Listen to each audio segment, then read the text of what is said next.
अस्सलाम वालेकुम बई मैं राना आरफ बोल रहा 40 जीडी तो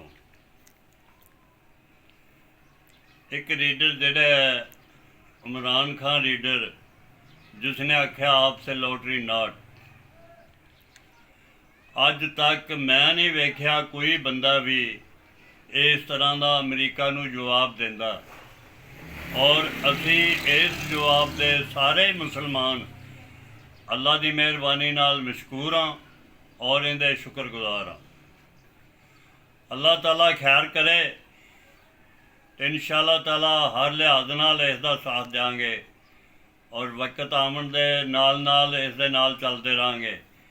जेड़े इंपॉर्टड हुकूमत है इसनूं असी तां तस्लीम ही नहीं करते और तुसी आपदे आप शर्म मनो कि तुसी आए किस तरीके नाल जे।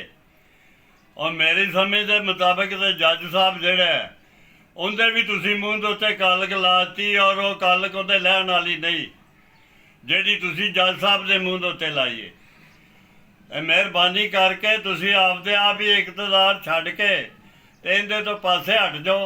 एक नुमाइंदा जो सानू रब ने दे दिता जेड़ा अल्लाह दी और अल्लाह दे रसूल की गल करने वाला मुहिब्बे वतन पाकिस्तानी जिसने जिन्ना रुपया उन्होंने मिलता सी अगर वो बंदा उस दे उत्ते लुटन वाला हुंदा तो उत्थों ही लै लैंदा रुपये बड़े उसको मिल सकते सी पर उसने रुपयों की परवाह नहीं की।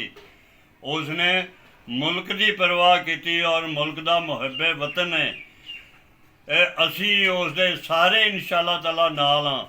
जेड़े चोर ने ये मेहरबानी करके इस्तीफे दे के और जेड़े गद्दार ने ये मेहरबानी करन वगा मूँह अवाम नूं मूँह ना विखावन आपदा मूँह अंदर लैके बह जान। ये बेहतरी है इन्हां दे वास्ते।